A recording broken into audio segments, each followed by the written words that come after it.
Of course, a big thank you to Governor Glenn Youngkin for spending his morning with Bloomberg. Good morning. It's great to be with you. And I have to say, on December the 11th, as we head through a busy holiday season, we're hoping that people are shopping. We're hoping the economy is roaring. In Virginia, shopping. No place better to be than Bloomberg. Excellent. Well, I want to start with the most pressing issues facing Virginians. You're just off the heel of this election. The Democratic Party now has control of the General Assembly. You're gearing up for a trickier budget fight now. And you recently talked about one of your main concerns going into all of this is the cost of living in Virginia. You're talking about shopping. So how are you thinking about addressing these critical economic concerns for Virginians in this divided government? So we've had divided government in Virginia the last 2 years. It's a little bit more divided now than it was. And I look back on the elections in November, and they were incredibly tight. We knew it going in. There had been redistricting, and the redistricting had worked a little bit against us. And these races were divided by hundreds and 500s votes. And so we go in one seat down in our House. We picked up a seat in our Senate, but we're still one seat down in our Senate. And it's going to be the very same kind of work that we did over the last 2 years, which is how do we bring people together around common sense solutions to pressing issues. And we know the most pressing issues today are ones of economic confidence and really the challenges of rising cost of living. Listen, it's just clear over the course of now the last 3 years of the Biden economy, we have seen inflation really run away from a lot of folks. And 60% of Americans are living paycheck to paycheck. And I hear it. I travel around a lot in Virginia. It's one of my big commitments is to get out of Richmond. And what I constantly hear are concerns about the cost of living and is my job safe? And so we are moving into this legislative cycle trying to advance, and I believe we will, the exact same formulas that we brought when we first came in, which is how do we take Virginia, which was coming out of the pandemic when I was elected in 2021 and took office in 2022, bottom third in the nation in job growth, with real concerns with population outmigration, where for 9 straight years, more people had moved away to the other 49 states than to Virginia. And how do we turn that so that Virginia can be one of the winning states as opposed to one of the losing states? And there's a clear reality that there are states around the nation that are winning and there are states that are losing. And the states that are winning have very clear, similar policies of lower taxes and streamlined regulations for pro-business environments, right to work, and a real recognition that we have to create opportunity so that Virginians in this case can fully participate. Those are the things that we're going to progress to continue to work to bring down the cost of living with, I think, some really innovative ways to bring taxes down. I think we're going to work hard to make sure that we bring up workforce participation even further. We've just hit a 12-year high in workforce participation, but we know we need more Virginians working. And so that's why last week we rolled out, I think, a very important initiative on child care in order to provide working families confidence that they can have safe and reliable child care for their kids. When we speak to women and we see survey after survey, one of the top issues in whether they've come back to work or not coming out of the pandemic is reliable child care. And so I'm very excited about our Building Blocks for Virginia program, which is really going to work to increase the opportunity for Virginians to find child care alternatives. All of this translates into just a recognition that we're competing every day. We're competing for jobs, we're competing for people, and we're competing for opportunity. And the last 2 years, I think we've demonstrated we compete well. We have 230,000 more people working today than when we started. We started bottom third of job growth, and over the last 22 months, we've moved to number 3 in the nation in job growth. We can do this. We just have to continue to do the things that we've been doing. You also have a very low unemployment rate in Virginia. We do. 2.8%. Last week's jobs report was 3.7% nationally. So we have a very good job market in the United States. Yet you met with business leaders recently, and you came out of that meeting saying they see a mild recession ahead. How can we have a mild recession with this kind of labor market? Well, first of all, it's because we don't have one economy in the United States. We really have two. We have economy of winners and an economy, unfortunately, of losers. And like all businesses, and when I was in the business world for 30 years, if you had multiple outlets for a retailer, you would have some of your outlets that were doing really well and some of them weren't doing very well. And yet the aggregate of that represents your performance. Well, the United States is the exact same. And we have many states that are doing very well and other states that are doing poorly. And the reality, of course, is that, as I said earlier, it is the policies that are driving this. Let me just give you an example. Over the last 4 years, since before the pandemic, there's been about 2.5 million jobs created in America, up through October. 10 states account for 3 million of those 2.5 million jobs. And 10 other states have lost 1 million jobs during that time period. And by the way, the winning states are the bigger states like Florida and Texas. Virginia has added, as I said, 230,000 jobs since I came in. And the states that have been losing jobs truly are the ones that we hear about all the time. California, Illinois, New York. I mean, they've had negative job growth since before the pandemic. This is just a stark reality of the tale of two cities of the American economy. And so there are parts of our American economy that are already in recession. The real estate development side of things is already in recession. We've seen it pull back materially. And so these fears of recession, I think, are well grounded. And I believe that there's real risk next year in a recession. We have a strong job market across many of these states, really led by Republicans. The top 10 states in unemployment are led by Republicans. And by the way, the bottom 10 states, 9 out of the 10 of them are led by Democrats. I mean, this is just real. But I think our next year or two of national economic opportunity is going to be defined by a lot of these most important issues. One, what's happening internationally? And I think we have got more black swan risk internationally than we've seen in a long time. A war in Israel, a war in Ukraine, saber rattling like we have never seen with China towards Taiwan. We are seeing massive challenges with regards to national security around the border and how we handle this just absolute crisis and drug flow and illegal immigration and how we're responding to the pressures that it's placing on all of our cities.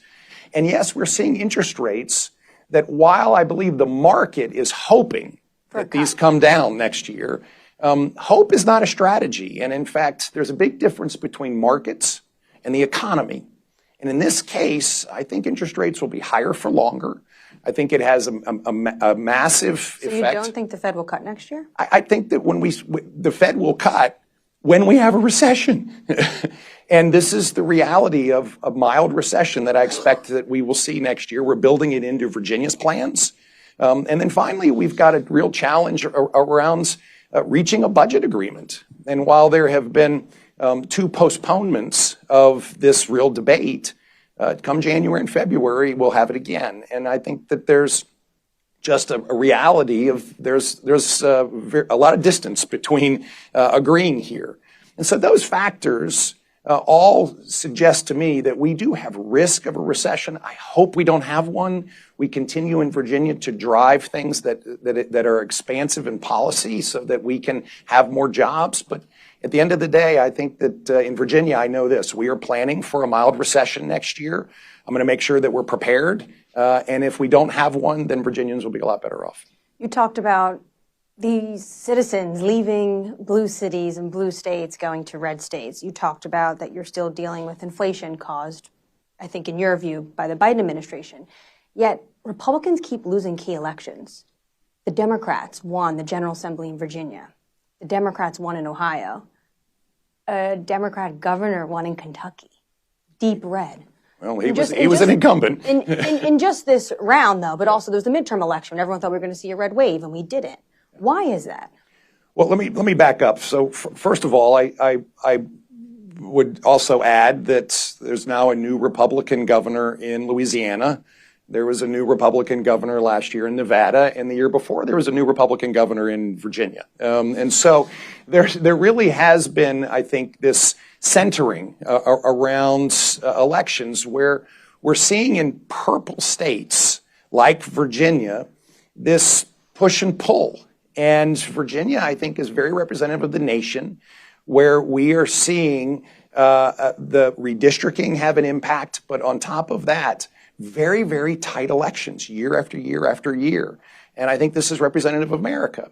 And it's our job as Republicans, I think, to really cast a vision about how we are going to move forward and build an economic opportunity zone for Virginia and for America. And I think this is our key job. And I believe at points we haven't done a great job doing that. And therefore, that's why I spent most of my time on our campaign, and I, as governor, very clearly articulating what we want to do. And far less time on platitudes and far more time on specifics. And I think voters are smart. They want to know specifics. What are you going to do? And does it make sense to me that it's going to work? And in this context, I think that common sense consistently prevails. And I think voters want to understand how actions are going to translate into results. And we see it. And I'm going to go back to my winning states and losing states. People understand that if you have high taxes, you're going to have less of your money that you've worked hard for. And therefore, you're going to move someplace where you have a lower tax environment. And just last week, California announced that they had a $68 billion deficit. And in fact, the scuttlebutt behind it is that they have less tax receipts. Well, that is not surprising, given the fact that they have been one of the top states in out-migration, where people are moving other places. This is just real stuff. And so that's why when I am very clearly articulating why we need to rationalize our tax policy in Virginia, why we need to reduce the cost of living, why we need to increase job opportunity, we need to make sure our education footprint is the best in the nation, why we have to focus on workforce development and training people for the jobs of the future, and why we need to make our neighborhoods safe. This combination of policies and actions results in a better Virginia. And when there's a better Virginia, jobs come and people come. I'm sensing another governor's debate, maybe instead of DeSantis versus you and Gavin Newsom, since you seem to like to put your policies up against California's. But I believe we don't have to just pick on California. We can pick on New York. We can say the same thing about Illinois. I'll go back to what I said, which is pick the metric: unemployment, population movement, job growth, and states that have common sense policies that really recognize that lowering costs, lowering taxes, having business-friendly environments work, and the others don't. And in a world where we have the ability to move, businesses have the ability to decide where their next investment is going, they're choosing states that, in fact, long-term provide the best opportunities. Abortion played a big role in the Virginia elections, as these others that happened in November. And you were specific about what you wanted to do, a 15-week limit. Was this a mistake? No, it was not a mistake. I firmly believe that one of the challenges that we have had as Republicans is we haven't been clear on what we're going to do. And I believe that we can be clear and we can find a reasonable place to land in what is one of the most difficult topics in America, truly one of the most difficult topics in America. And by not being clear on where we would like to go, we allow the Democrats to define us. And I think this is a very important time for Republicans to be clear. The abortion topic in Virginia has been one that's been discussed for a long time. And there was an effort by the progressive left to adopt bills that would extend abortion all the way up through and including birth. And Virginians rejected that. And so we wanted to be very clear that we felt like we had a reasonable position, a place where a baby scientifically has been shown to feel pain, a place that Virginians can come together around a policy that is accepted around the world. It's kind of the European standard. And then finally, a place where we can be very clear that this is what we will do. The challenge in our election, in my view, was one, we were fighting an uphill battle in redistricting just from an absolute number standpoint. And the other side spent $40 million telling everyone that we were going to ban abortion, arrest doctors, arrest mothers, and we had no exceptions. those were all fabricated untruths. And we spent about $4 million expressing the fact that we believed that there should be a limit at 15 weeks, that we believed in exceptions in the case of rape and incest and when the mother's life is at risk. And in all candor, I believe that the $40 million of untruths penetrated deeper than $4 million of You think clarity. you lost like the media war and advertising? I think we lost the media war. I do believe also, though, that had we not done what we did, the election results would have been even more skewed towards the Democrats. I mean, these races were incredibly tight. I mean, at the end of the day, in one county, there was 1,000 votes that went one way, actually 1,100 that went one way, and if it had gone the other way, we would have flipped the Senate and we would have tied the House. The flip side is we won a race by less than 70 votes, and so these were incredibly tight races all across the Commonwealth, and that's why I go back to my earlier comment. I think Virginia is very reflective of the nation, deeply purple. Willing to engage in deep conversations about the most important topics and demanding from candidates and their elected leaders explanations about why we're doing what we're doing and then allowing them to make decisions.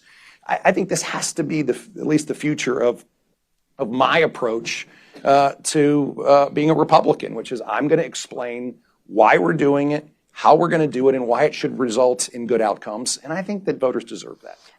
Whether it's purple Virginia or red Ohio, Kentucky, as I mentioned, this does get people out to vote, though. Do you think that it's such a moral position that Republicans should stand by it?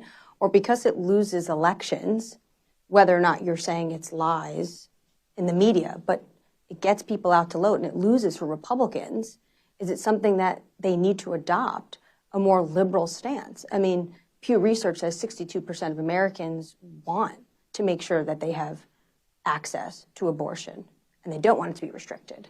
Well, that's why I felt that a reasonable approach was one that protects life at 15 weeks. And all of our polling and discussions suggested it's a place that Virginians could come around. And I think we were literally overwhelmed by untruths that were spread at a 10-to-1 ratio of explaining it. Meanwhile, we're talking about, on top of an important and divisive topic like abortion, we were talking about economic growth and jobs and education and safe communities and this why actually Virginia ranked as the #1 issue, but it seems economics. Yeah, it seems that people still came out and voted. and there's a group in the middle in deeply purple areas that this is a very important topic, and we should never dismiss that. And that's why we need to be clear. And I do believe there's a place we could come together as a nation and find a place to land a very, very difficult topic. And I'd encourage us to do so. Do you think it's important that the Republican nominee for president be clear? Because you see, if you watch the debates, it's all over the map. Yeah, I firmly believe that the position that we took in Virginia was the right one. I do believe that we lost the media war, and one that I think will continue to play out. And I will continue to express a hope that we can come together around a reasonable solution, because there are so many important topics as well in growing jobs and opportunity and getting education to the point where we can provide an excellent education for all our kids. We can raise the ceiling and the floor, and we can provide quality child care for families, and we can make sure that we're taking care of our foster kids. And there are so many other topics that we need to make sure that we have great common sense solutions in order to drive forward better lives. And I'm looking forward to that. And so that's why I do believe this is one of these topics that we've got to work to come together as a nation and move forward on. Abortion isn't the only social issue you've been very clear about. You've taken a stance on education. It's what many give you the reason why you won in 2021. You're very clear about that, as well as ESG. And I'm wondering, with what we're seeing, especially over the weekend with the University of Pennsylvania president resigning, now there's tons of calls for the Harvard president to resign. Do you see a thread of what you took on parents being more involved in children's lives and children's education? Is there a cultural issue that you see stemming up even to higher education? Well, the short answer is yes. To unpack that a bit, at the heart of great education are parents being deeply engaged in their children's lives and empowered to do so, and taking on the responsibility to do so. With rights come responsibilities, paired with extraordinary teaching. And we know that when we have parents deeply engaged in great teaching, children can thrive.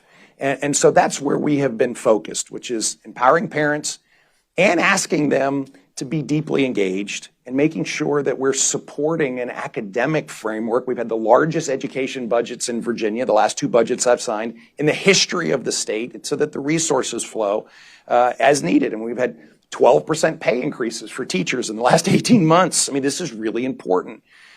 It does translate also into what's happening on our campuses.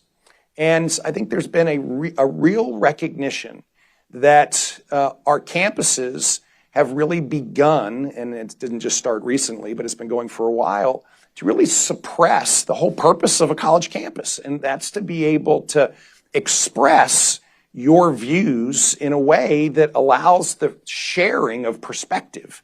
And what happened as a result over a number of years is that if you didn't go with the mainstream flow, you were ostracized. Oftentimes you felt canceled.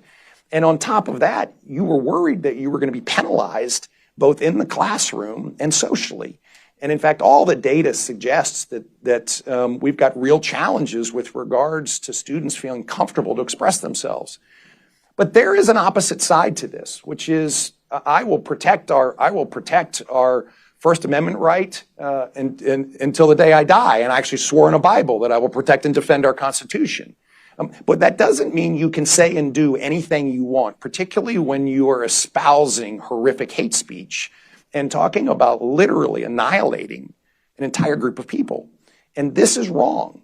And there has to be a very clear understanding that there's freedom of expression, but when it incites violence and encourages truly the annihilation of people, it has to stop. And we need to be clear on this. I believe that, yes, there is a role for judges and lawyers in debating this, but there is a requirement for leaders to stand up and talk about what is right and what is wrong. And these college professors tried to suggest that there was some moment where you could justify extermination speech. There's no justification here. You went to Harvard Business School. Should Claudine Gay step aside? I do believe that there is a real justification for the Penn president stepping down, and I believe the other 2 should come under the exact same scrutiny. What about state and federal funding to these universities? Well, again, I work mostly on state funding. I gathered up our university presidents 2 weeks ago, and we had a symposium on free speech on campus with all of our university leaders, both public and private. We talked specifically about the culture on campuses and the fact that nearly 50% of students on campuses today think that it is appropriate to interrupt a speaker that they disagree with.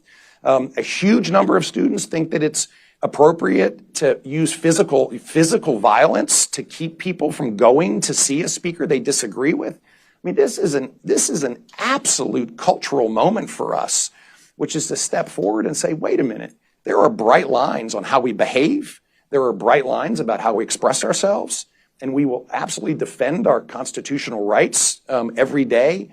But there is a tipping point, and we have to be clear on where that tipping point is. And extermination speech is clearly on the wrong side of that tipping point. All right, I want to also ask you about ESG. These are the type of quotes coming out of corporate America today. We believe strong ESG competencies are hallmarks of management excellence. It was signed by Glenn Youngkin, then co-CEO of Carlyle, before you stepped down in 2020. You at one point did promote ESG. I've read through your impact funds before. Yet you don't want to promote it from the governor's mansion, but you would from the corporate boardroom. Why is that? Well, first of all, I think that you are comparing 2 different times where ESG has migrated totally out of bounds.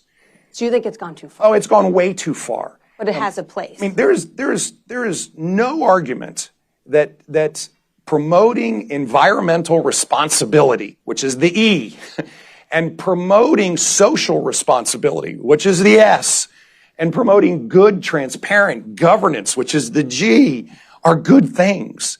And of course, what we see is good organizations that embrace those topics over long years did well. They did better than those that didn't. What of course happened was it became a religion. And it took these basic concepts and said, if you don't do the most extreme version of all of them, then we in fact are going to cancel you. And this has gotten so out of control. There is an appropriate place here, a reasonable place, a common sense place that embraces the reality that there is not just an economic return to being engaged in quality environmental policy, and not that there is not just a transparency benefit to good governance, and not that there's just a benefit of being engaged in your community, but these things combine together to make good organizations. It went so far out of bounds, and we have got to get it back into the realm of reasonableness. This is where we are fighting on so many fronts. Things got so extreme, and let's bring them back to reasonableness. Let's have college campuses that actually debate both sides of issues in the classroom. Let's have professors that actually become professors as opposed to those that are trying to impart their view on all their children or all the students. Let's make sure that we in fact have college campuses where, yes, we encourage the First Amendment right, but we don't allow extermination speech. Let's make sure that we have quality ESG proposals that do embrace the reality of an economic benefit of these things without canceling and literally trying to drive a political agenda. Let's make sure we have reasonable energy policies. I mean, there's a reality in energy which we've got to embrace, which is we can't begin to fund every offshore wind project on the planet because what we're seeing is 10 of them have already begun to fail or failed in the East Coast because they're economically unviable. We need natural gas. We need wind and solar. We need nuclear. We need carbon capture. We're gonna need hydrogen. We need all of the above in order to have a secure and reliable and, yes, increasingly clean energy future. This is all about common sense. And when we see things move so far out of bounds that we can't even begin to explain why things are being done, we know we have violated the common sense rule. And let's get back into the land of reality and out of the land of unreality. So as a business executive, you had to confront investors, confront management. As a governor, you have to confront voters head on. You know what it takes to be an executive of a huge company, to govern a state. We see 3 other governors on stage potentially be the nominee for your party: Christie, DeSantis, and Haley. Yet the potential man is someone who's talking about being a dictator for the day, lost in 2020, and will be older than Joe Biden was on his inauguration day. Do you think it's time for someone new for next year? So Americans will decide this. This is what everyone also is waiting for me to ask you. Americans will decide this. And I have said I want Virginians to decide who our nominee is. I firmly believe that America cannot withstand another 4 years of a Biden presidency. And what we see today are the real ramifications of bad leadership. But it looks like potentially it looks like Biden can beat Trump, but Biden loses by huge margins if you look up, say, him versus Nikki Haley. Well, so have you changed maybe? If your goal is not Biden. I'm the first one to say that polls are polls, and what matters is the number of votes cast. But they've already had a matchup, right? So if your goal is to not have a President Biden, have you had a change of heart in potentially endorsing someone that could beat Biden in a general? Well, first of all, I have been very clear. I will not endorse prior to the Virginia primary. I'm going to let Virginians choose. And second of all, I firmly believe that Americans, Republicans, independents, and a load of Democrats understand that we can't, as a nation, afford another 4 years of Joe Biden. Just look at what's happening. I mean, even compare it to the Trump presidency. We have got international chaos, truly. War in the Middle East, war in Ukraine, pending and saber rattling and military aggression out of China like we didn't see. We see chaos at the border, true chaos at the border, and no one can deny this. It is chaos in a humanitarian basis. It's chaos from a drug flow standpoint. It's chaos from a national security standpoint. We're watching our economy and we're debating whether we're going to have a recession or not because we now have interest rates we've never seen before because they've had to be raised in order to combat the inflation that he unleashed when everybody knew when you have unfettered spending to the degree that he did, we were going to unleash inflation. He didn't seem to recognize that. So we've got this massive reality that Americans see. And I do believe that at the end of the day, that the Republican candidate will be Joe Biden. And I think Americans will vote that way because they know that the weakness that he projects, the weakness that he projects around the world and at home has put America's future at risk. And we can't have this again. I mean, you cannot project that kind of weakness internationally. And the aggression that you see from our adversaries, from Iran, from Russia, from China, from North Korea, this is an absolute result of a weak president, and we can't have that again. Will you serve out your full term as governor? Yeah, I fully plan on serving out my full year. I do. And would you go into an administration if you were tapped as VP or cabinet? Well, I plan on serving out the next 2 years as governor. And I've been very clear that I'm focused on Virginia. We're at halftime. I've served for 2 years. I've got 2 more years to go. I'm term limited, and so I constantly am under the impression that I've got to get 8 years of work done in 4 years. We do it at an extraordinary pace, and we have an urgency that I think brings the pace of business to the pace of government.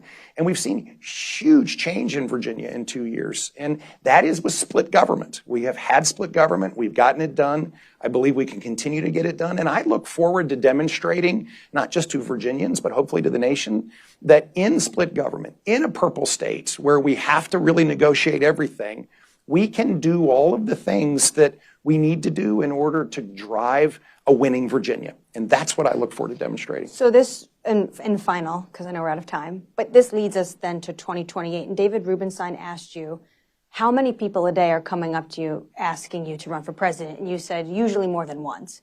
Is that still the case? Yeah, first of all, David asked me that more than once. And now I'm asking. Yeah, now you're asking. And I am flattered by the fact that there are a number of people, not just in Virginia, but around the country who like what we're doing and see that the approach that we have taken, which is to get grounded back into common sense, resonates. Even after the election, there's still momentum. Yes, and I think most people recognize that Virginia's purple, and we have flip-flopped back and forth on both the General Assembly and in the governor's office between Republicans and Democrats. And I think the inspiring moment for us is to demonstrate that with this divided government, with the necessity of negotiating with people from the other side of the aisle, which we did for the last 2 years, and we will demonstrate we will do for the next 2 years, I'm hoping that we can demonstrate it can be done on a national basis as well. So 2028. Well, I will serve as governor through 2026, and I look forward to having a Virginia that wins. But for 2028, will you run for president? That is a long way away. Okay, so you're thinking about it. Thank you.